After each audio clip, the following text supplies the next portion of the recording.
Boa noite, Natália.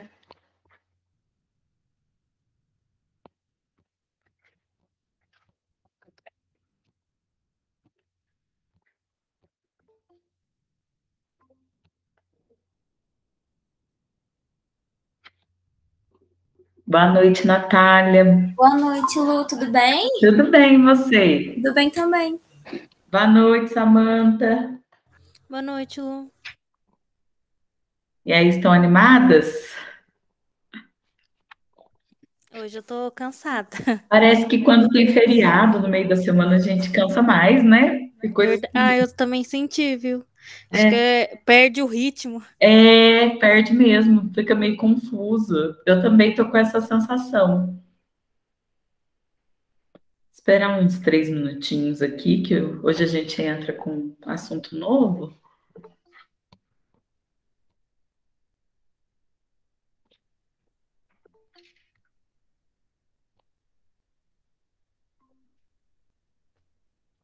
Oi, Silvia.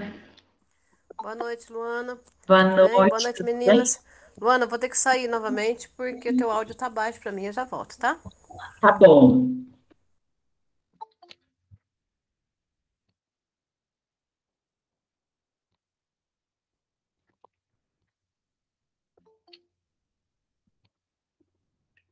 Oi, meninas. Boa noite, Não sei o que está Luana. acontecendo com esse áudio aqui. Deu Toda vez que eu entro na aula, eu tenho que desligar e sair e voltar de novo. Todos os dias está acontecendo isso. Eu Mas não deu, ouço vocês. deu certo agora? Depois dá Só certo? depois dá. Eu saio e volto e dá certo. Ah, então tá. Boa noite, Lu. Boa noite, tudo bem? Tudo bem, e você? Ai, tão bom receber uma boa noite assim animado. Parece que a gente. Ah, deixa eu ver aqui uma coisa. Pronto.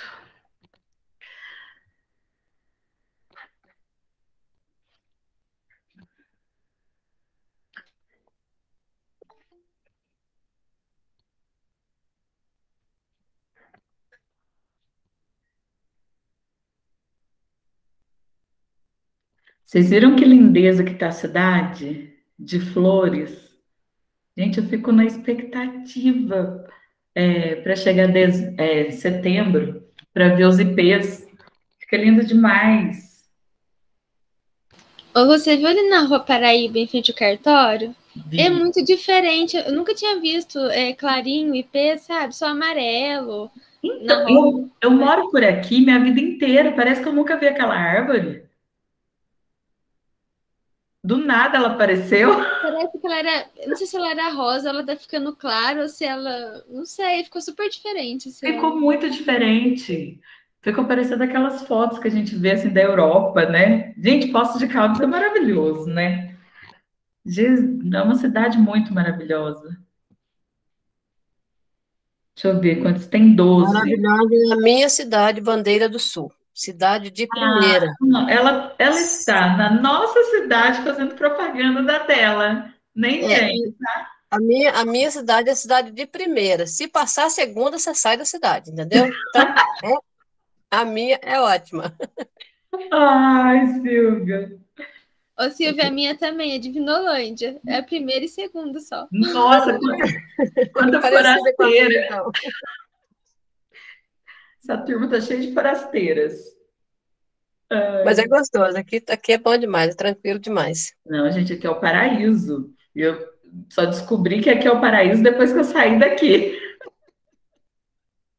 É verdade, viu, Luana? Poços de Caldas é uma cidade cara, né? O custo de É. vida de Poços de Caldas é bem complicado. Mas eu não tro... eu vim morar aqui, é perto, né? Do centro é 25 quilômetros só. Mas Aham. assim, eu amo Poços de Caldas, fui nascida e criada aí. É maravilhoso. Né? O meu marido é baiano e ele não troca posse por lugar nenhum na face da terra. Ele é o baiano mais mineiro que eu conheço. Até canjiquinha ele faz. Ai, que delícia. Oi, gente, será que eu começo já? Tem 12. Ah, eu sempre fico tensa que vai entrando todo mundo devagar. Luana, tá mais ou menos isso, 12, 13. no Ju- máximo 15. Não tá tendo passando muito disso, não. Então tá, então eu vou Porque só começar. eu é duas, né? Que eu fico no computador e no celular. Então Ah, tá esse número. É 12, 13, 14, tá isso. então tá, então eu vou começar.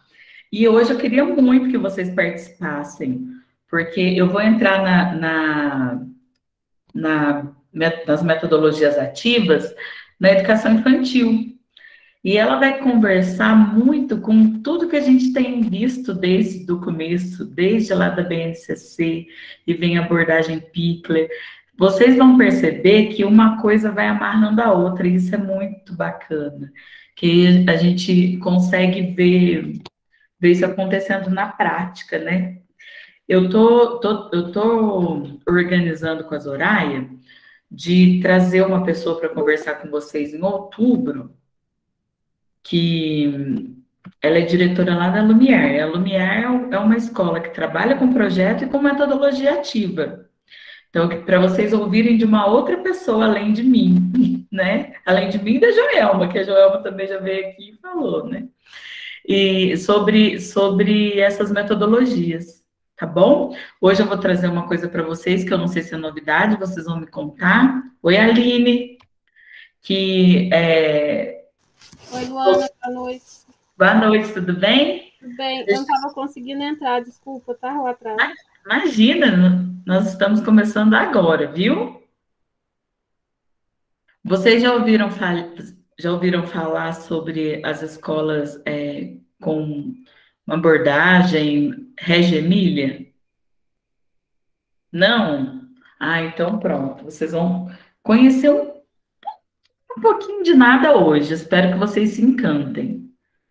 É mais uma metodologia de trabalho, mais uma prática pedagógica que tem essa linha que eu tenho trazido para vocês, fora do tradicional, é, entendendo a criança como pesquisadora, como potente. Então, mais uma aí para a coleção de vocês aí de Oi, argumentos. Luana.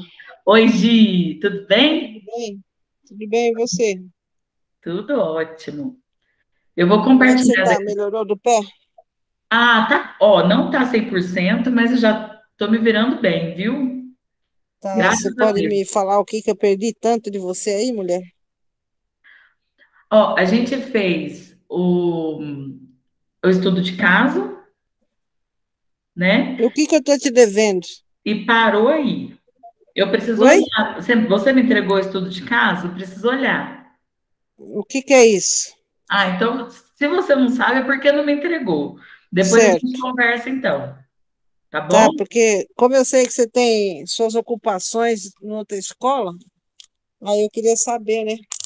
Não, assim que terminar aqui, só me manda uma mensagem para eu, se por acaso eu sumir da minha mente, aí eu já olho aqui, já vejo que você mandou, eu já te atualizo, tá bom? Tá, só para me atualizar e pôr as coisas em ordem, tá, Lu? Porque Tá, tem dia que eu consigo, ontem, por exemplo, eu não conseguia assistir a aula, hoje eu já estou conseguindo. tá. E é bom você assistir hoje, que a gente vai entrar num novo assunto. Não é um novo assunto, a gente vai continuar falando sobre metodologias ativas, só que agora especificamente na educação infantil. Eu, Beleza. eu vou trazer uma metodologia, uma abordagem, uma estratégia pedagógica dentro dessa perspectiva para vocês, mas que, pelo que as meninas me falaram, vocês ainda não viram. Tá Dei bom? sorte, então, né? Oi? Dei sorte. Ah, vai ser legal, vai ser bom, que aí você pega um negócio do começo. Tá. Meninas, eu vou compartilhar aqui com vocês. Hoje eu quero ouvir vozes, viu? Por favor. Deixa eu abrir aqui. Ô, Lu, Oi? você trabalha ou você já trabalhou nessa escola Lumiar? Eu vi que na página tem uma fotinha sua lá.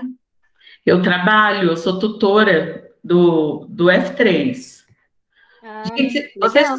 vocês já assistiram Todo Mundo Odeia o Chris? Sim.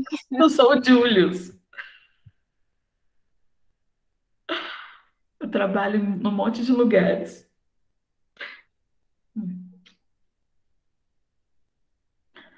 Eu sou tutora lá do F3. O F3 é do sexto ao nono. E lá, gente, é assim, todo mundo pode ser mestre. Então, por exemplo, vocês sabem muito sobre um assunto.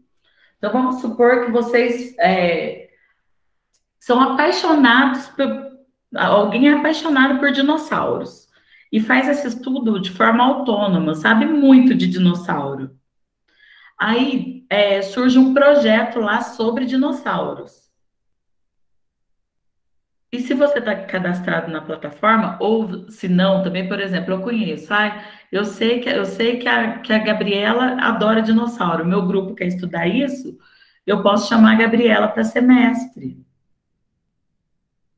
Então é bem interessante, assim, bem bacana. A gente chama de mestres da vida real. Ou, por exemplo, o meu grupo quer saber sobre eletricidade. Eu posso chamar um profissional dessa área, eu posso chamar um eletricista para fazer um trabalho com eles. Aí, como tutora, pedagoga, eu faço esse link de estratégia de trabalho, intervenção pedagógica. Então, por isso que não tem problema ser uma pessoa que não seja da área da educação, porque tem uma tutora para fazer esse trabalho, esse link.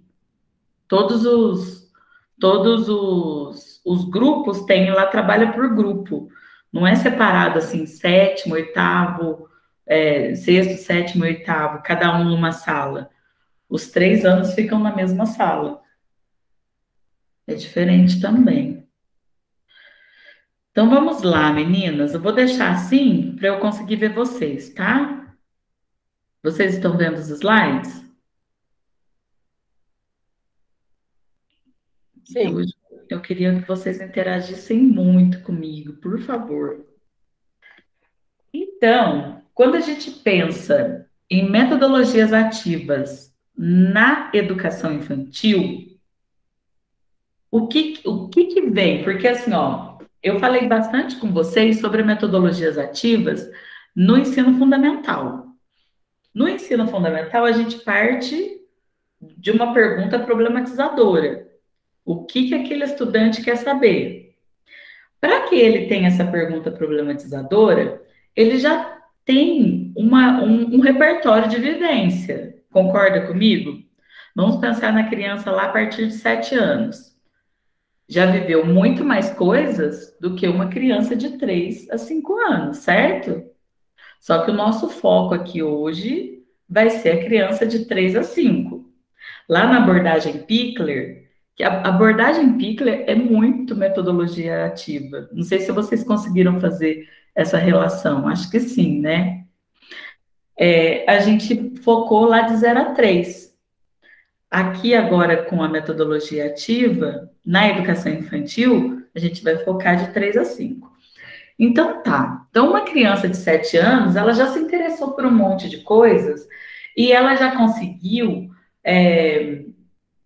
entender o que algumas coisas significam. Então, por exemplo, uma criança de 7 anos, ela pode se interessar por dinossauro, porque ela já assistiu várias coisas sobre, porque ela se encantou por aquilo. Isso, provavelmente, ou com menos frequência do que com uma criança de 7 anos, vai ser o interesse de uma criança de 3. A criança de 3 anos vai se interessar por uma outra coisa. E aí, Lu, como que a gente vai fazer então para trabalhar metodologia ativa com criança de 3 a 5 anos? Logo a gente vai discutir esse assunto aí. Mas lembrando ali da Amy Pickler também, quando a gente pensa nas crianças pequenas, a gente foca nas experiências, não é isso? Então, essas crianças são pesquisadoras e elas fazem experiências com o mundo o tempo todo, em qualquer situação. A criança de 0 a 3, por exemplo, ela vai começar a andar, criança bem pequenininha que vai começar a andar. Ela tem um repertório das outras pessoas que ela vê, que elas veem andando, e elas começam a experimentar aquele corpo. A gente já até viu isso lá na questão dos movimentos. Ela consegue da primeira vez? De jeito nenhum. Quando a gente viu aquela coisinha lindinha andando assim, desequilibrada, gente, ela já tentou muitas vezes e muitas vezes a gente nem viu. Ela já pesquisou muito aquilo ali para conseguir chegar no produto final, que é o andar. O nosso foco aqui é o engajamento. O que faz, dentro dessas metodologias diferentes, dentro de abordagem ativa, trabalho por projeto, a palavra de ordem nossa, enquanto educadores, é engajamento.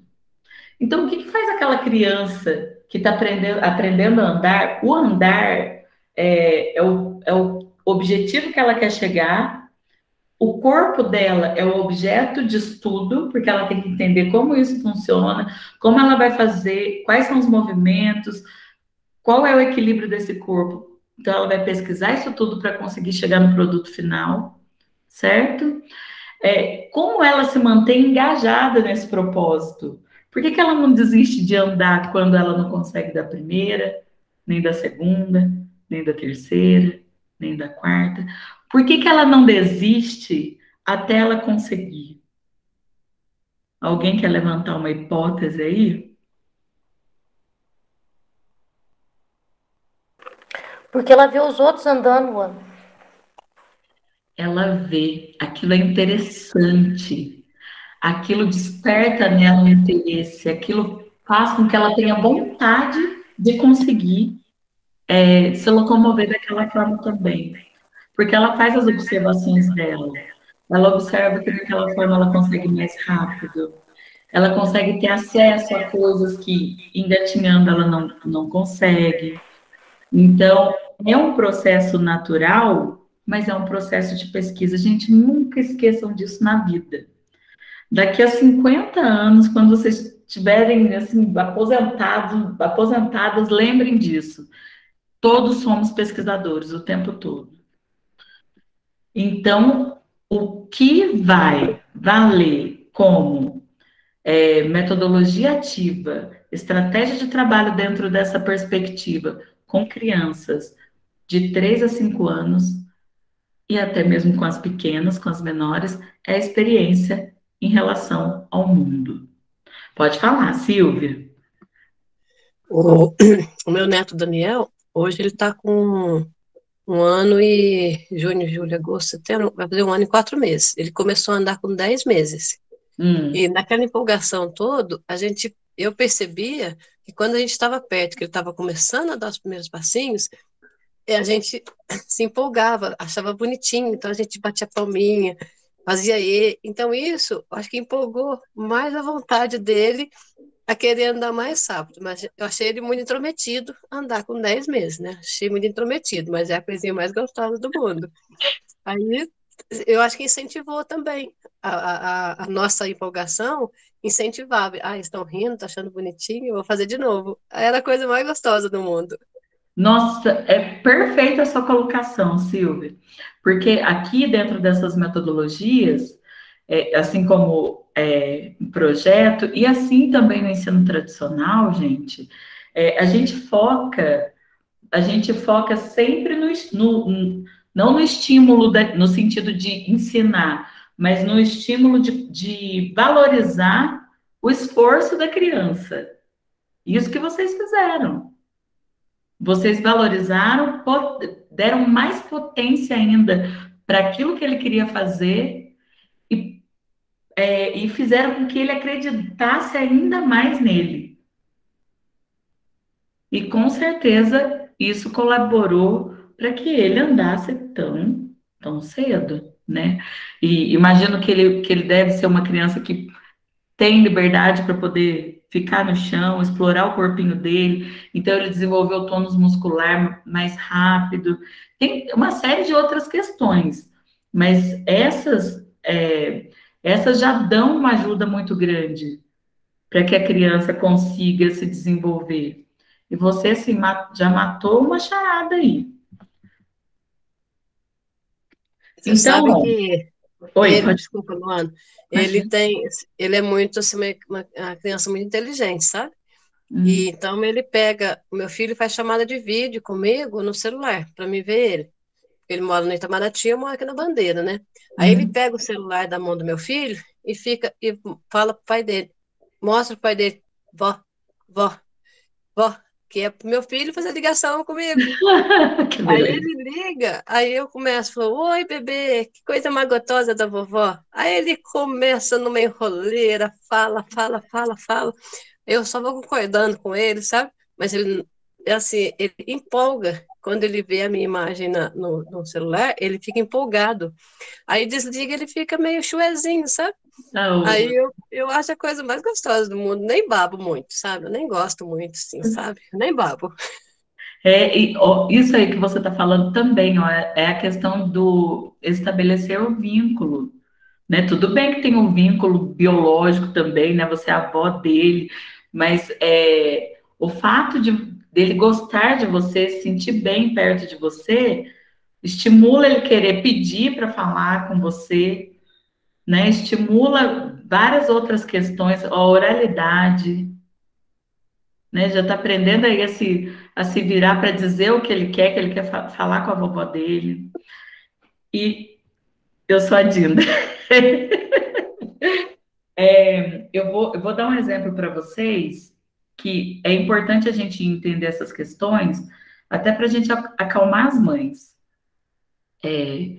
Eu tive uma situação essa semana que uma criança não fez uma atividade que era para ter feito.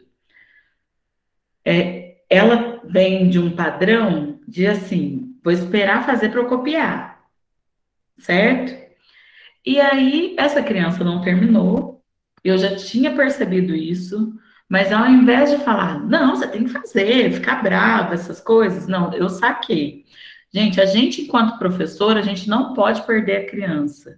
É claro que tem horas que você tem que se posicionar, tem que ser mais firme, mas tem que tomar cuidado com, tem que fazer a leitura de quando a criança está sendo, está pedindo ajuda ou está sendo oportunista na situação. Naquele caso ali, eu entendi que ele só conhecia aquela estratégia e aquela estratégia o deixava seguro. Aí o que que eu fiz? Falei, eu vou fazer o seguinte, eu vou mandar a foto para sua mãe, porque já estava no final da aula. Não, não faz isso não, tia, porque senão não vou poder jogar tal coisa. Eu falei, olha, você teve o tempo todo para copiar, para fazer junto, você não fez. Então, o que eu posso fazer para te ajudar? Eu tiro foto, mando para sua mãe, ela faz o ditado com você em casa, tá bom? E eu vou te ajudar aqui para que você consiga fazer com todo mundo. Eu sei que você consegue, mas é aquela criança que tem que, o tempo todo, no reforço positivo, que é o que a gente vai ver mais à frente, que a Silvia já deu um belo exemplo aí. E depois, dali a pouquinho, eu não tinha nem chegado em casa ainda e a mãe já me mandou mensagem. Ah, porque os outros fizeram, só ele que não fez. Ah, porque ele é assim, ele é assado. Aí pronto, aí eu conversei com ela dentro dessas perspectivas. Eu falei, olha, ele é uma criança diferente das outras. Cada criança é única. Então não disse, nem respondi para ela o que ela me perguntou, porque ela queria saber se os outros tinham feito. Falei, olha, eu vou considerar apenas fulano. Eu estou falando com você sobre ele. Com ele, nós faremos dessa forma. Então, dentro das metodologias ativas, a gente precisa entender, e dentro da educação, gente, a gente precisa entender que mesmo que seja uma estratégia tradicional, que cada criança é única. E nós temos, sim, que ter toda essa bagagem para que a gente consiga entender como a gente vai chegar naquela criança. Então, assim, esse menino já é outro do começo do ano, já é outro.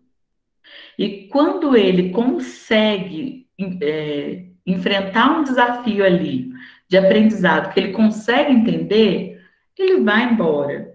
Então eu percebo que não é que ele não está fazendo corpo mole. Foi uma estratégia que ele desenvolveu.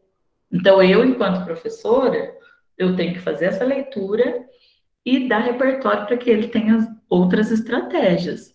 Que ele comece a me perguntar, que ele me fale, tia Luana, ainda não consegui, você pode me ajudar? Depois, no final do ano, vocês me lembram dessa história, que eu conto para vocês como que chegou lá. Mas do começo do ano até agora, já melhorou muito. Mas é paciência, é trabalho de formiguinha. E é um trabalho com a criança e com a família. Então, gente, ó, já que eu contei para vocês que a criança de 3 a 5 anos, a gente já sabe, isso é óbvio, que não tem o mesmo repertório das crianças maiores. A gente já entendeu que ela vai se relacionar com o mundo ainda de uma forma muito concreta, através das vivências, das experiências, das tentativas. Mas tem uma coisa aí que as crianças de 3 a 5 anos e um pouquinho maiores, e quando a gente não vai cortando, continua, e que é assim, ó, um prato cheio para gente que gosta de criança, que é curiosa, que é pesquisadora, que quer aprender e que a gente consegue ver potência nas crianças. Então, eu faço uma pergunta para vocês. Eu quero ouvir de vocês, hein? Por favor. Tendo em vista que a criança pequena tem um repertório de experiências ainda restrito, como podemos trabalhar com metodologias ativas com elas? O que vocês acham? Vou acionar aqui o toró de palpites. A Gabriela racha o bico. E aí, como que a gente vai trabalhar? Dando liberdade para ela fazer. Ó, eu acho que eu vou até reformular a pergunta. Não é a minha estratégia enquanto professora. O que é que eu vou pegar dessa criança aí que vai me dar um prato cheio para eu trabalhar metodologias ativas? É uma coisa que geralmente às vezes irrita os adultos, mas nós que somos professoras, nós amamos isso, porque a gente vê que o aluno que faz isso é aluno, a criança que faz isso é criança potente. Deixa ele perguntar, Luana. Pergunta, isso mesmo. Aí, ó, nem precisei dar dica. Ô, Luana. Oi. O Lourenço veio aqui em casa outro dia, minha mãe tá cheia das dores, vive no sofá deitada, né? Uhum. Aí ele falou, ô, dona Maria, mas por que a senhora só fica deitada no sofá? Ele perguntou, Luana. Uhum. Porque ele veio, contou pra ele. tá bom, que tá cheio das dores, né? Mas senta um pouco, vó. Melhor só sentar um pouco, vai dar dor no corpo da senhora ficar deitada só no sofá. Senta um pouco. E eles perguntam sobre tudo. Por que é assim? Por que é assado? Por quê? Por quê? Por quê? Por quê? Por quê? Por quê? Ou você fala, nossa, dá sossego. Eu ia falar curiosidade. A criança é muito curiosa, né? Mas a pergunta e a curiosidade andam junto, né? Uma coisa tem relação com a outra, né? Tá perfeito. Então, a gente tem que aproveitar isso. Gente, principalmente educação infantil. Você sabe lá o currículo da educação infantil. Sabe as habilidades da educação infantil. Você já entendeu que é na BNCC que você busca o que tem que ser garantido, mas que você pode ir além daquilo ali. E você pode propor diversas vivências. Então, o prato cheio nosso, principalmente na educação infantil, são as perguntas das crianças. São das perguntas que brotam os projetos, que a gente entende quais são os interesses, que a gente entende onde vai ter engajamento. Pode falar, Silvio. Eu e meu esposo, a gente pegou uma mania aqui em casa de falar igual o Davi e da Aline. Hoje ele fez 7 aninhos, o Davi, né? Mas quando ele tinha uns 4, 5 anos, tudo que ele perguntava, você respondia, porque ele perguntava o dia todo. Aí você perguntava, aí você respondia, ele falava para você, por quê? Aí você falava, respondia de novo, aí ele perguntava, por quê? Era um porquê atrás do eu tenho mania. Com minha esposa a gente tá brincando, né? A gente conversa, aí um fala pro outro, por quê? Que a gente pegou isso dele. Ele perguntava muito, e pergunta até hoje. Ele tá com 7 anos, mas ele pergunta muito.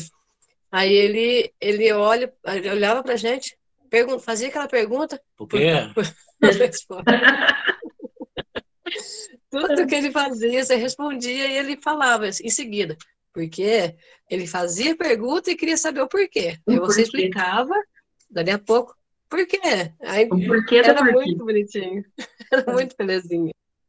E é isso. E aí chega no momento que a gente vai falando para a criança, para com isso, que chatice. Aí chega no ensino fundamental, não, agora não é hora disso, é hora disso aqui. E a gente vai cortando a essência pesquisadora da criança. Gente, pelo amor de Deus, prometam para mim que vocês não farão isso quando vocês forem professoras. É claro que a gente não vai conseguir dar conta de tudo que eles trarão. Oiê! É claro que a gente não vai conseguir dar conta de tudo, mas pincela o interesse da maioria do grupo, o que brota, que vocês vão arrasar. Não vejo a hora de chegar ao quarto bimestre para eu mostrar para vocês como que faz projeto. E é isso que vocês acabaram de falar. As crianças perguntam sobre tudo. Então, ó, já entendemos que na aprendizagem ativa a pergunta que é parte a pergunta que parte do estudante, da criança, é mola propulsora. Guardem esse termo na cabeça de vocês. Pergunta é mola propulsora. Por quê? Porque é a partir dela que a gente vai desenvolver o trabalho, que a gente vai criar nossas estratégias e que a gente vai manter o engajamento. Dentro da metodologia ativa, a gente não consegue trabalhar dessa forma se nós não soubermos manter o engajamento dos nossos alunos. Uma coisa é você fazer uma sequência didática. Então tá, eu vou trabalhar multiplicação. Aí eu faço uma sequência didática. Quando eu falo sequência didática, vocês sabem o que eu estou falando? Uma atividade? Oi? Uma atividade? Mas sequência didática, imagina um tema norteador. Então, eu vou trabalhar multiplicação. Eu vou pensar em atividades que vão desde a mais simples até a mais complexa para que eles desenvolvam conhecimento, certo? Então, vamos pensar assim, que eu faço uma sequência didática só de matriz. Então, essa semana eu vou trabalhar a ideia de adição, depois a ideia de adição dentro da multiplicação, enfim. Eu vou fazendo essa... Agora não, filho. Já arrumei para explicar? Já. Meninas, desculpa. Aí, lembrei. A gente está fazendo a sequência didática só de matriz. As crianças vão dar conta daquilo ali, pronto, acabou. Fez uma, terminou uma, faz a outra, termina a outra, faz a outra, termina a outra, terminou, todo mundo aprendeu, acabou. Certo? Dentro da metodologia ativa, eu vou trabalhar multiplicação também. Mas eu percebo que aquelas crianças adoram mexer na terra, adoram pegar folhas, querem saber como a planta, uma flor se desenvolve. E eles vêm sempre com essa demanda. Tá bom, gente, vamos trabalhar multiplicação? E se a gente construísse uma horta na escola? Que eu vou ter que calcular o espaço da horta, calcular linha, coluna, para ver quantos pezinhos de alface eu vou ter que plantar. Aí pronto, gente, olha só que maravilha. A matriz, eu vou trabalhar as ideias da multiplicação até aprender. Projeto, eu vou trabalhar a multiplicação dentro do assunto de interesse deles. Tá, eu vou para a horta, trabalho multiplicação, adição, eu vou trabalhar sistema monetário, a gente vai comprar como? Vai comprar muda como? Vai comprar esterco como? Vou trabalhar outras habilidades, oralidade, a gente vai ter que conseguir esse dinheiro, arrecadar isso, como vai fazer? Vai convencer os pais? Então, apresenta o projeto para os pais. Tem um envolvimento ali do grupo. Vocês conseguem perceber a diferença de uma coisa com a outra? O trabalho com matriz, a criança chegando todo dia lá, você entrega a folhinha, sinto até o cheiro do mimeógrafo, do álcool do mimeógrafo. Gabi, você nem sabe o que é isso. Você não tem idade para saber o que é isso. Meu sonho era ir lá buscar e ficar girando, sentindo cheiro de álcool. Isso é só nostalgia agora. E a criança senta todo dia e faz um tanto de folhinha, ela vai aprender? Vai. Ou não, pode ser que esqueça semana que vem, tem que fazer tudo de novo. Agora, ela vivenciar isso, você mostrar para ela na prática como essa multiplicação pode acontecer. Então, tá, a gente plantou alface, e aí deu, sei lá, 15 pés. A gente vai dividir. Pronto, já trabalhei multiplicação, vou trabalhar divisão. Quantas folhas tem cada pé? Se a gente for fazer uma salada com uma folha para cada estudante da nossa turma, quantas cada um? A gente vai dando. Gente, a gente vai pirando, é isso.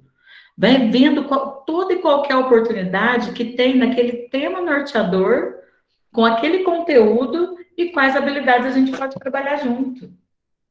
A gente sai do mecânico, a gente sai do abstrato, vai para a vivência, vai para o concreto. Então, a pergunta é a mola propulsora para o trabalho pedagógico dentro das metodologias ativas. Porque a partir dela, podemos manter o engajamento no estudo, tendo como consequência descobertas, construção de conhecimento e aprendizado. Eu mostrei para vocês alguns exemplos de metodologias ativas com os maiores, em que o professor, ele traz o conteúdo, os estudantes fazem um estudo autônomo daquele conteúdo, depois volta para a sala, certo? E compartilha aquilo ali. Essa é uma das várias estratégias. Aqui com os pequenos, é muito junto, é síncrono. Eles vão... É um movimento mais ou menos assim, é um movimento ao contrário. A gente percebe ali a aprendizagem ativa através da experiência que eles estão vivenciando. E eles vão levar esse conhecimento para as outras pessoas, tá? Então, é um movimento diferente. Vai levar para a vida toda, né, Luana? E sim, e são vivências que nunca mais eles esquecem. Porque eu lembro da minha mãe plantando a horta, eu junto com ela, eu sei direitinho, porque eu vi ela fazendo. Nunca fui lá e fiz uma horta, né? Nem agora, com 50 anos, eu nem sei, né? Não vou ter coragem de fazer uma horta, mas eu sei como que faz, porque eu vi a minha mãe fazendo. Sim, e aí, você como professora, você já tem um conhecimento Sim. da prática. E você vai conseguir ver quais conteúdos e habilidades você consegue desenvolver com essa prática. Gente, a gente pode ensinar os conteúdos que estão na BNCC com qualquer situação do cotidiano. Qualquer. Quando a gente... tentem se apropriar o máximo possível. Vamos supor que depois vocês vão lá para um terceiro ano. Tenta entender o máximo possível quais são os conteúdos que tem que ser... Quais são... Nossa, fugiu a palavra, já eu lembro. Quais são os conceitos estruturantes? Quais são os conceitos estruturantes daquele grupo, daquele ano, tá? O que são os conceitos estruturantes? Do que as crianças, o que as crianças não podem ficar sem saber naquele ano. Pensando nisso, coloca a vivência nesses conteúdos, porque eles não vão esquecer mais. Tem conteúdos que são revisitados, então a gente apresenta, mostra, mas tem conteúdos que não dá para sair de cada ano sem que eles saibam. Então, se vocês trabalharem em uma escola que proporciona que deem essa oportunidade para vocês, façam de uma forma que eles vivenciem esse aprendizado, tá? Quando a gente for trabalhar projeto, acho que isso vai ficar mais concreto para vocês vão conseguir visualizar. Então, eu já até falei isso aqui para vocês. Quando a gente pensa na aprendizagem ativa, a pergunta é o nosso prato cheio aí na educação infantil. Mas, durante todo o processo, o que é mais importante? O que tem que ter durante todo o processo? Eu falei essa palavra várias vezes já. Eu falei, sem isso, não tem como fazer esse tipo de trabalho. Pesquisa, perguntas e respostas. Tudo isso também, mas tem aquele temperinho assim, ó, pá, que esse aqui não dá para ficar sem. Autonomia? Não. Ju, você está aí, não abre mais a câmera. Sim. Paciência? Não. Ó, gente, ai, cadê? Perdi. Achei. Pensa assim, ó. Lá no começo a gente tem as perguntas, certo? Para a gente conseguir manter. Engajamento. Eu vou fazer até aqui para dar um contraste. Engajamento. Que é o interesse dos estudantes. Se isso se perde no meio do processo, a gente perde o trabalho. Tem que buscar outro caminho. Lu, como que faz então, pelo amor de Deus, como que a gente vai fazer essas crianças manterem o interesse num determinado assunto? Pensa lá na criança que está aprendendo a andar. Tá bom, Pri. Pensa lá na criança que está aprendendo a andar. O que faz ela manter o engajamento mesmo depois de tantas tentativas? É a vontade de chegar, de conseguir o produto final, que é outro elemento extremamente importante em metodologias ativas e em trabalho por projeto. É o objetivo. Vou dar outro exemplo para vocês. Lá na Lumiar, de manhã, que o trabalho é praticamente 100% por projeto, a gente tem 2 semanas de imersão de interesse. Nessas 2 semanas, a gente faz uma série de atividades para entender para ajudá-los a entender quais são os interesses deles, de estudo, porque às vezes nem eles mesmos sabem. Então, a gente faz esse trabalho de imersão e eles decidiram que eles queriam estudar o sistema solar. Esses estudantes, gente, piraram no produto final. Então, eles querem montar uma sala que a pessoa entre, aí ela entra na era do dinossauro, aí acontece lá a extinção, que eles vão fazer o estudo todo do meteoro e tal, e depois eles vão para o espaço. Eles piraram, já planejaram, eles estão focados para fazerem essa sala. Então tá, turma, para fazer isso vocês precisam saber uma série de coisas. Então agora é estudar.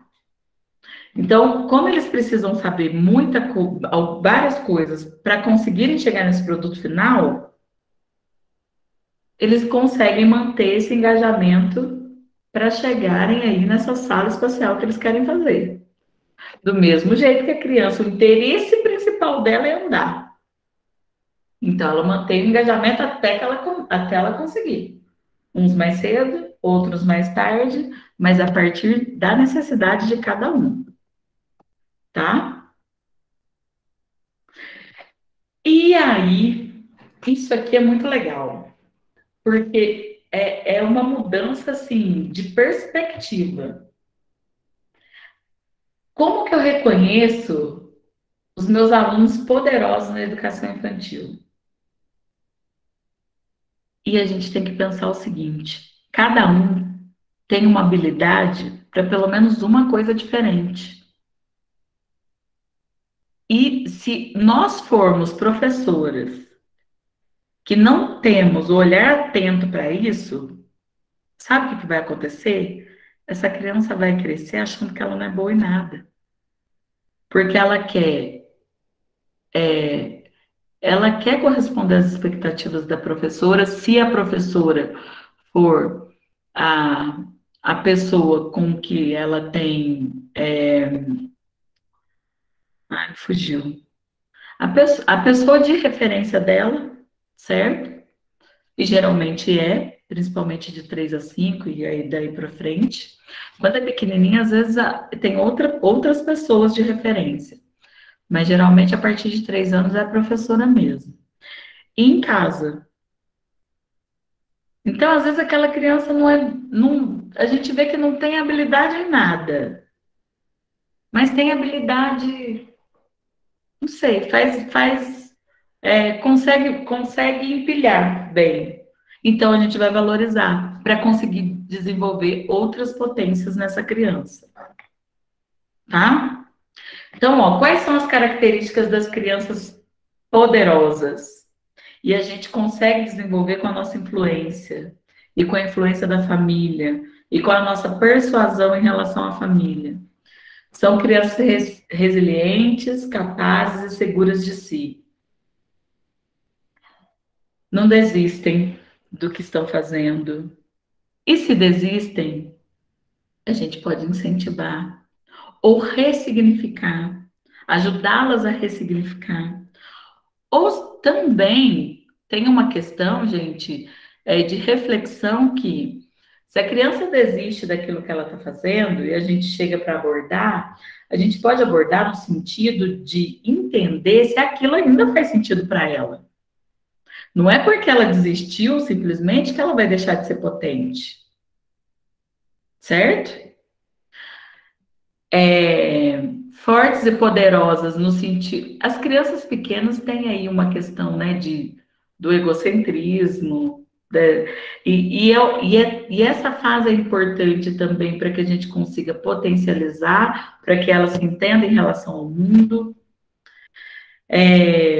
A gente vê também essa questão da plasticidade, desejo de crescer, já é um interesse de se relacionar com o outro, de entender as estratégias que o outro usa para resolver alguma determinada situação, para elaborar uma determinada brincadeira, para resolver uma determinada questão.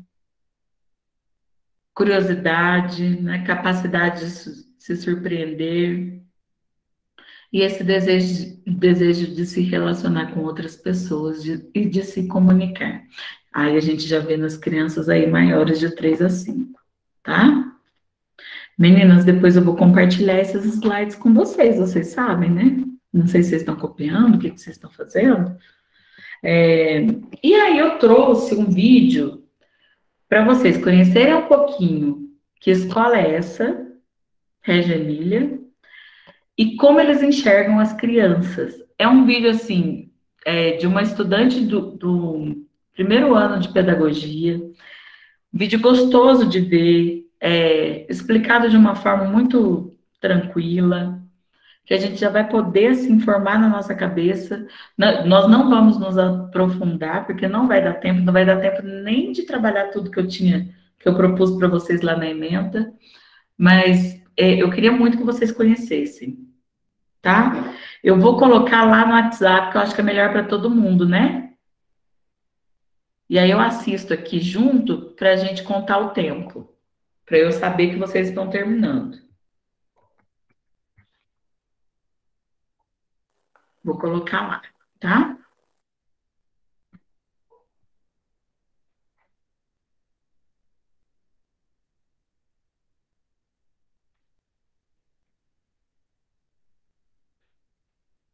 Aí, meninas, podem assistir. Eu vou mutar meu microfone para eu poder assistir aqui também.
Sim.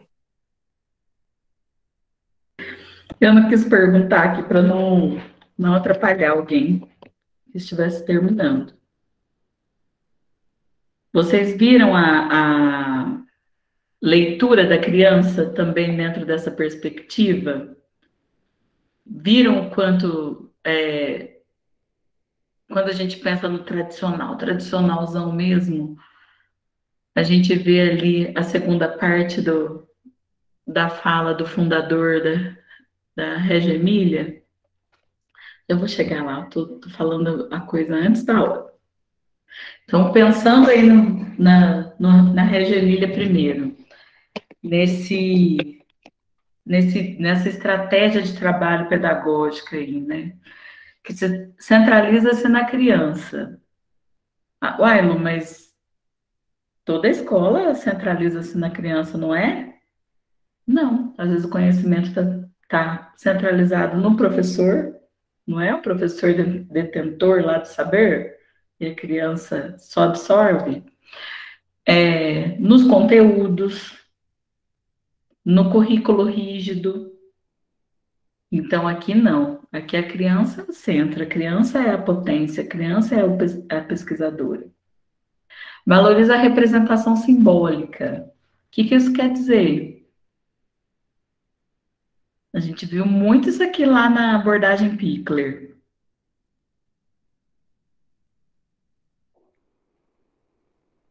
A gente vê muito isso toda vez que a gente olha para as crianças. O que é representação simbólica? Brincar de faz de conta? Brincar. Isso mesmo, Alexandre, você está nota 10, viu, Alexandre?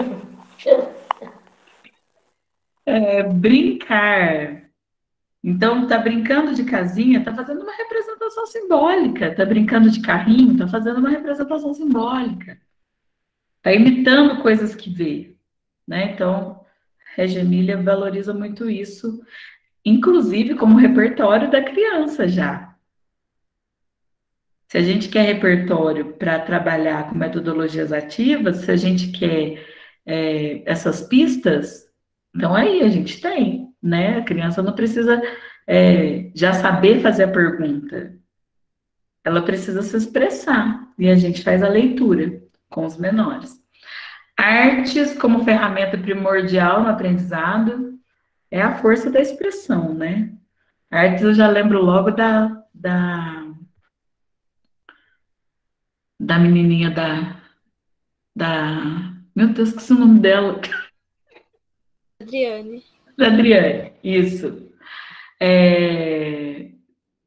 Que ela teve essa oportunidade, né? Mas de se relacionar com qualquer tipo de material e transformar aquilo em outra coisa, ressignificar. Estrutura física da escola. A gente não tem controle de tudo. Às vezes, pode ser que a gente consiga ter o controle do nosso ambiente ali de sala de aula. Então, aquele ambiente a gente pode transformar em ambiente educador. O que eu preciso ter dentro da minha sala de aula para que ele seja um ambiente educador? Eu já vou mostrar para vocês. A criança como protagonista na construção de conhecimento. Já a gente vai falar um pouquinho sobre o jogo, a brincadeira e como isso faz com que ela seja inteiramente protagonista da construção de conhecimento. Por isso que é tão importante a gente pensar em estratégia de vivência, de jogo, de brincadeira, para que ela construa os conceitos estruturantes, porque ali sim ela está sendo protagonista. Criança reconhecida como sujeito de direitos, entende que a criança precisa viver em liberdade para explorar, para pesquisar, para aguçar a curiosidade. Eu coloquei um ponto e vírgula aqui errado. Nesse momento, ela está ali à frente de desafios, de situações que ela tem que elaborar resoluções para aquelas situações, para aquele problema. O problema pode ser, por exemplo, tá lá no tanque de areia e tem um funil bem fininho e tem um cone. E a criança está brincando, está explorando ali, brincando de jogar areia pelo funil. De repente, o funil entope, porque é bem fininho. E aí, ela tem um problema, acabou a brincadeira. Ela vai olhar para a situação e vai pensar em solução de problema. Ela pode desistir. Aí, nesse momento, a gente pode intervir de uma forma a estimular a criança a continuar, a levantar hipóteses, a resolver esse problema, dando esse repertório para ela. A gente pode fazer esse trabalho aí de andaime nesse sentido. Então, eu posso levar, não dá a solução, né? Tá, agora entupiu, o que você pode fazer? Problematiza ainda mais. Como que você pode resolver sem devolver a areia para o tanque? O que mais que você tem aqui que você pode usar? Desentope aí com um pedacinho de graveto, né? Ela pode pensar, a criança, pega lá o cone, então joga para o cone, vai ter o mesmo efeito. Ela vai levantar hipóteses. Eu fico preocupada quando eu fico falando problemas, porque a gente pensa problema mesmo, né? Nem sempre não é uma situação ali desconfortável.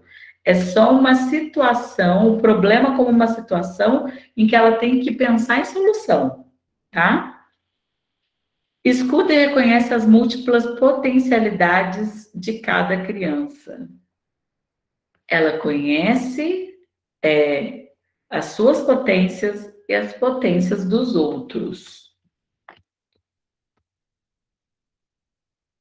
E aí eu coloquei aí de novo o poeminha aí do Lores, porque é justamente isso que acontece, né, gente? A criança vem lá pequena, cheia de perguntas, querendo explorar o mundo com as mãos, com os pés, com o corpo, viver, entender o que batendo com o que, faz barulho, que jeito, pesquisando, explorando, e aí a gente vem só cortando,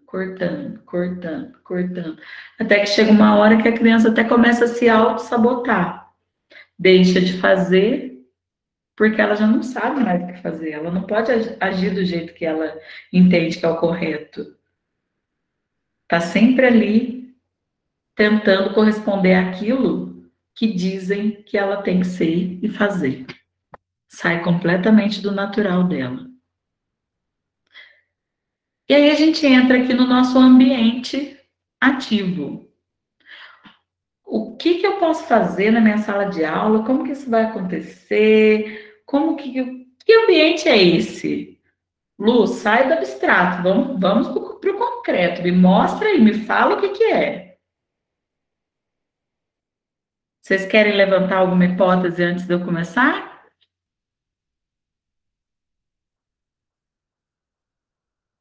Gente, chuta! A gente constrói junto aqui, não tem problema. Brinquedos não estruturados? Também, né? Um ambiente que tenha esses elementos aí para que ela possa explorar. O que mais?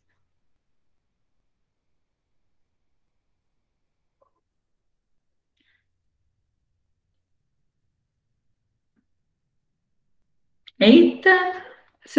Gente, o que está acontecendo com vocês? No primeiro semestre, ó, só me sobrou a Alexandre e a Gabi, a Silvia, agora a Silvia até sumiu também. Música, movimento, para ter movimento. Tô aqui. Então, ó, ambiente ativo. Que ambiente é esse? Vamos lá, eu trouxe várias situações aqui para vocês. Eu acho que eu vou ter que aumentar, tá pequena a imagem para vocês, né? Eu vou aumentar aqui então, mas eu não vou ver vocês. Deixa eu ver aqui. Ficou melhor? Meninas? Ficou. Ficou? Então, ó, flexível no interior e no exterior, onde as crianças possam explorar, construir, mover-se e interpretar papéis. O ambiente, então, para que essa criança se desenvolva dentro de uma metodologia ativa, ele precisa ser rico de diversos materiais, diversos recursos, para que ela consiga explorar e levantar suas hipóteses, para que ela consiga pensar. E aí, como a Silvia disse, os elementos não estruturados são um prato cheio. E aqui nas crianças de 3 a 5 anos, eles vão nos ajudar, além de tudo, que lá do 0 a 3, as crianças vão explorar, lembra? Textura, temperatura, as possibilidades.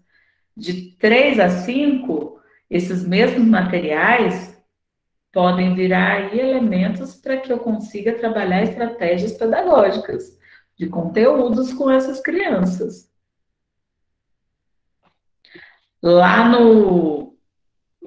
De 0 a 3. Então, deixa eu ver aqui uma coisa. Vamos lá para a caixa, que é o clássico do clássico do clássico. Se lá na caixa eles brincam de fazer casinha, de entrar, de sair, aqui de 0 a 3 eu falei, né? Aqui de 3 a 5, a gente já pode explorar de uma outra forma. Eu posso fazer um jogo em que eu tenho 2 times, por exemplo, um time com bolinhas azuis, um time com bolinhas vermelhas, ganha quem conseguir acertar mais bolinhas dentro da caixa. Num determinado tempo, todo mundo jogou. Vou olhar, as crianças vão contar, as crianças vão me dizer quem ganhou, por que ganhou, quais são as hipóteses que vêm por trás disso. Aí é a nossa hora de perguntar por quê, a hora da vingança, né? Fulaninho ganhou, o grupo tal ganhou, por que ganhou? Olha, porque tem mais vermelho do que azul. Como que você sabe que tem mais vermelho do que azul? Ela vai ter que levantar, ela não sabe contar ainda. Ela vai ter que levantar uma estratégia para provar para mim que tem mais vermelho do que azul, né? Provavelmente ela vai colocar uma vermelha e uma azul, uma vermelha e uma azul, uma vermelha e uma azul, até acabarem as azuis e perceber que sobrou vermelho e não tem mais dupla.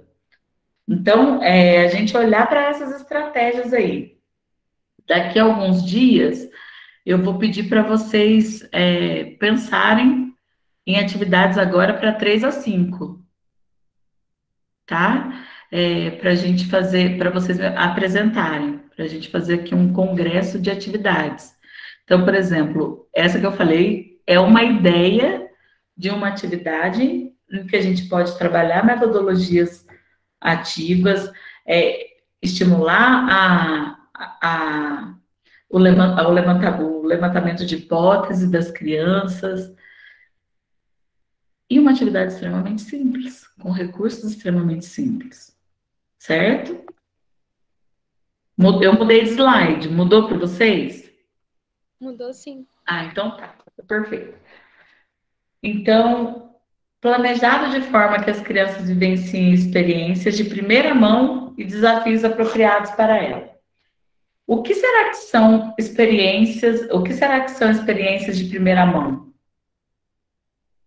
O que vocês imaginam quando vocês escutam esse termo? Eu imagino que é alguma coisa que a criança não conhece ainda. Perfeito, super tranquilo isso, né, Gabi? Experiências que as crianças ainda não vivenciaram. De repente, é aquele tanto de toquinho que você leva para a sala. De repente, é aquele tanto de tampinha colorida. Tá, antes brincava de agrupar lá por cores, de forma... aí tá dando um retorno para mim. Acho que alguém ligou o microfone, aí eu fico me ouvindo. Aí eu fico doidinho. Lá, quando era pequenininho, brincava ali com a supervisão do adulto, de forma aleatória. Aqui vai viver essa experiência de uma outra forma. Já começa a entender noção de conjunto. Isso pra gente, tá, gente? Porque a gente sabe o que é o conteúdo que a gente vai trabalhar. Eles estão brincando. São as pedras, de repente nem teve contato com esse tipo de recurso. Os gravetos. E aí? Como que essa criança vai se relacionar com tudo isso aí? O que que eu posso, o que eu consigo pincelar de interesse para eu engajar essas crianças, para que elas, para eu engajar não, para que eu consiga trabalhar de uma forma que elas se engajem num determinado assunto. Eu trabalhei em uma outra escola também, socioconstrutivista, e nós ficávamos num determinado momento, durante o parque, o recreio com as crianças, prestando atenção ao que elas conversavam. Para ver o que estava acontecendo ali. Quais eram os interesses deles, só que de forma completamente informal. Diferente de lá da Lumiar, que a gente tem a semana de imersão. Nessa outra escola, o momento do parque era um momento de escuta. A sala também, né, gente? O momento de escuta é o tempo todo. Mudei de slide, mudou aí para vocês? Sim. Dá. Adequado para a observação do que desperta a curiosidade das crianças, procurando sinais de envolvimento para identificar a aprendizagem que é intrinsecamente motivada. Então, se eu vou para uma sala, aí, ó, nessa sala, eu tenho toquinhos coloridos, tenho lápis de cor, eu tenho cola, eu tenho papéis coloridos, tudo ao alcance da criança. Eu posso ter o que eu quiser, o que eu achar que é importante ter naquela sala para que eu consiga fazer a leitura do que motiva essas crianças. Tá? Tem fantasia, tem outras roupas, tem tecido, tem... Para onde essas crianças vão? Tem até o aquário. O que é mais interessante para esse grupo ou para a maioria desse grupo? Então, beleza. Eu percebo que todo mundo gosta, a maioria gosta de pintar. Ou eu percebo que a maioria fica enlouquecida com o peixe que está lá dentro do aquário. Então, é o interesse deles. O que será que eles querem fazer com isso? Aí começa a investigar. Se eu percebo que eles têm lá um produto final que vai dar um caminho de engajamento, pronto, gente, virou projeto. É assim que nasce um projeto. Não adianta eu propor experiência para as crianças e não dar para elas o tempo ou a constância nesse tipo de experiência para que elas se aprofundem. Então, na primeira vez, ela vai brincar, ela vai se relacionar de uma forma. Nós já vimos isso aqui nas metodologias ativas mesmo. Ela vai se relacionar de uma forma. Da próxima vez que ela for viver aquela experiência, aquela brincadeira, aquela atividade que você proporcionou, ela já tem a experiência da primeira vivência. Então, ela vai aprimorar. E essas são nossas observações para entender se essas crianças estão se desenvolvendo. Se desenvolvendo do ponto de vista do levantamento de hipóteses, de reflexão sobre a prática, de relação com o grupo e do que mais eu achar que eu devo avaliar, que eu devo analisar, que eu devo observar. Mas é importante que elas tenham essa revisitação. Proporcionar oportunidades para as crianças brincarem com os objetos antes de usá-los em tarefas planejadas. Alguém tem uma ideia? Eu vou tirar aqui para eu ver vocês. Vou deixar um pouco menor aqui para eu ver vocês. Alguém tem uma ideia de por que isso? Elas terem a oportunidade de brincarem com esses objetos antes da gente propor alguma coisa com eles? Alguém tem alguma ideia de por que isso é importante?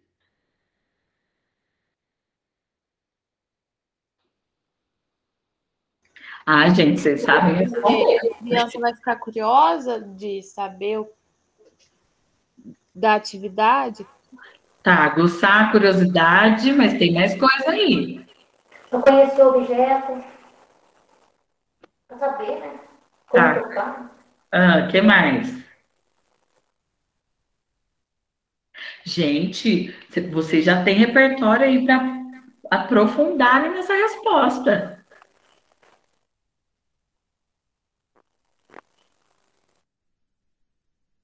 Se familiarizar com o objeto? Todas as respostas estão corretas. Mas eu queria, uma coisinha a mais de vocês. Gente, meu marido sempre me liga na hora da aula. Eu já cansei de falar para ele. Toda sexta-feira eu falo para ele. Agora vocês ouviram, né? Que vem do computador. Bora, gente. Tenho certeza que vocês sabem. Funcionar o interesse delas, o desenvolvimento da criança? Ó, isso tudo que vocês falaram está correto, certo? Você quer falar, Alexandre? Fala. Não saiu ainda, Luana. Tô tentando formalizar, que eu não tô. Gente, eu queria tanto que vocês falassem antes. Por favor. Ela vai ter curiosidade pelo objeto, vai perguntar do que serve, não vai, Luana? Sim. Tá. No lápis, o que tem no lápis, o que serve, grafite. Vai perguntar o porquê do lápis, a caneta, o que tem na caneta. É isso. Vocês acabaram falando vocês falaram da perspectiva da criança. Eu queria que vocês falassem da perspectiva do professor. Por que é importante a gente deixar a criança ter contato e brincar com esses materiais, brincarem com esses materiais, para depois a gente propor? Para ver a reação da criança? O que a gente quer, gente? A gente quer. Posso falar? Ou vocês querem mais uma vez? Interesse. Engajamento, então. A gente não quer poluir essa criança. Se eu já falo para ela o que ela tem que fazer com qualquer coisa aqui, podem ser outros materiais. Mas se eu já falo para ela o que ela tem que fazer ali, eu acabei de mutilar a criatividade dela. Eu acabei de tirar dela a possibilidade dela criar, dela pensar o que aquilo pode virar. E sabe o que eu tirei de mim? A oportunidade de pensar fora do que já está dentro da minha cabeça. Dentro de uma perspectiva de um ser humaninho ali que está fora de qualquer, assim, que ninguém ainda foi ali e falou o que tem que fazer, como tem que fazer. Pode ser que tenha uma possibilidade nova. Então, nós não queremos poluir nossas crianças. Nós queremos que elas investiguem, pesquisem, se relacionem. Depois que elas fizeram isso, as maiores, aí, perfeito. Aí a gente faz intervenção pedagógica. Aí a gente mostra quais as infinitas possibilidades que a gente tem com esses recursos. Faz sentido para vocês? Sim. Uhum.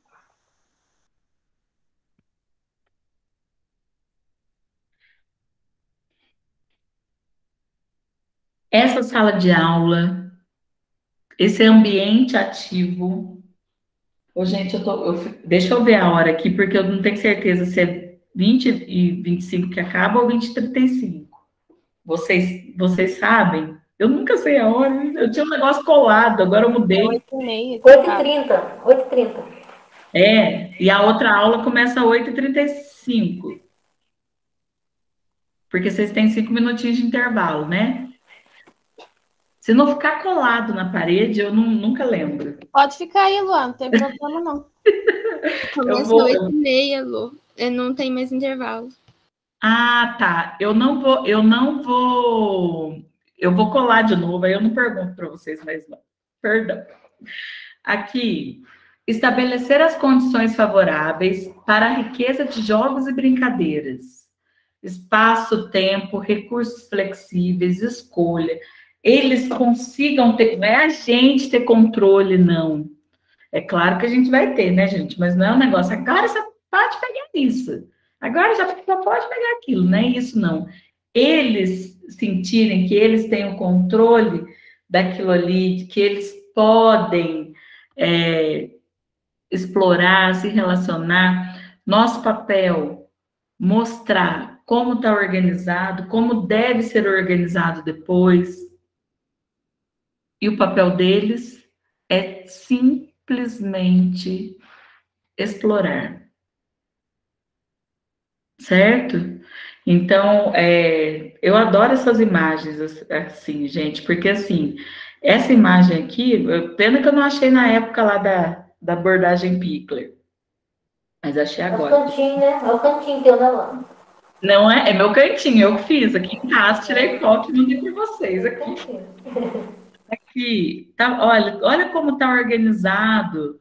A criança vai conseguir, ela vai conseguir até classificar aquele material para poder devolver depois. Vai explorar, brincar, misturar, se relacionar. Depois disso aqui tem uma série de trabalho pedagógico que eu consigo fazer com esses materiais, com esses recursos, certo? E vocês vão me contar mais para frente quais são as ideias de vocês. Então, a sala tem que ter essas condições aí, essa riqueza de material, essa riqueza de possibilidades para que nossos pequeninos explorem. Tá bom? Luana, Oi. a minha casa é pequena. Bem pequena. Aí o meu marido fica assim, tudo uma tampinha. Isso aqui serve para trabalho de escola. É um coisinha que já vai jogar fora. Não, isso aqui dá trabalho de escola. Um descartável. Não, gente, isso aqui, daqui a pouco eu vou ter que sair e guardar as coisas, porque na minha casa não cabe nada. Fala para o seu marido fazer pedagogia, ele está na profissão errada. Aí a Silvia veio aqui, a gente fez trabalho, aí a gente começou assim, Silvia, e agora? O que a gente vai usar? Porque daí, por fim, eu tive que desfazer de algumas coisas, porque eu não estava tendo espaço, aí depois eu precisei das coisas aí, não tinha. Aí não tinha, tá vendo? Aí ele falou, tá vendo? Agora eu falei, eu não vou jogar nada fora, você vai dormir lá fora, mas as minhas coisas vão ficar aqui. Ficam aqui. Ai, mas é isso. E quando a gente consegue ver possibilidades em tudo, então, aí pronto. E aí, o que é o jogo na perspectiva da abordagem ativa? Ó, eu já estou tão doida da aprendizagem ativa, tá? Ou da metodologia ativa. Vou colocar metodologia.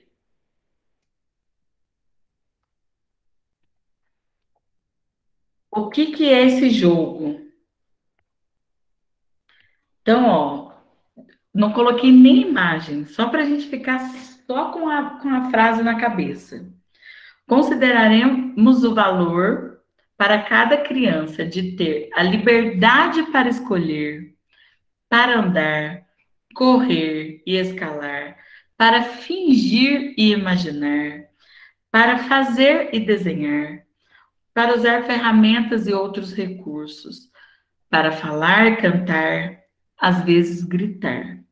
Essas são algumas das coisas que as crianças fazem enquanto jogam, brincam, e todas fazem parte de serem ativas na sua aprendizagem. O que isso significa? Se eles vivenciam, eles constroem conhecimento, constroem sua própria aprendizagem. Certo? Bom, eu já estou chegando no final, mas não vai dar tempo de fazer essa última que eu acho. Vou tentar, gente, rapidinho. Então, aí, o que seriam as palavras-chave aí nos jogos da aprendizagem ativa? Escolhas, posse, controle. Não é o controle do professor em relação à criança. em si, e sim a criança em relação a ela mesma, em relação à vivência dela, essa potência em relação ao que ela está vivenciando. Em geral, as atividades lúdicas são aquelas escolhidas e geridas pelas próprias crianças. As crianças controlam o processo e os resultados. Enquanto jogam, elas demonstram envolvimento em todas as áreas de aprendizagem, em vez de trabalhar de acordo com o currículo. Então, ao invés de eu pegar o currículo fechadinho, amarradinho, e trabalhar a matriz com as crianças, se eu proporciono as vivências, eu estou dando todo o repertório, toda a oportunidade que ela precisa para construir sua própria aprendizagem em diversas áreas. Certo, meninas? Na próxima, a gente pensa aí em algumas questões práticas, tá bom? Foi certinho, hein? Hoje eu arrasei. Eu acho que vocês me deram 5 minutos, eu vou dar uma olhada ali depois. Meninas, um beijo, muito obrigada. Bom restinho de aula aí para vocês. Obrigada, Viu? Lu. Bom Obrigada, descanso. Luana. Bom descanso. Obrigada, Lu. Obrigada. Bom descanso para você. Boa Bom noite, final de Lu. semana, viu? Boa noite, Luana. Vocês também. Tchau, tchau.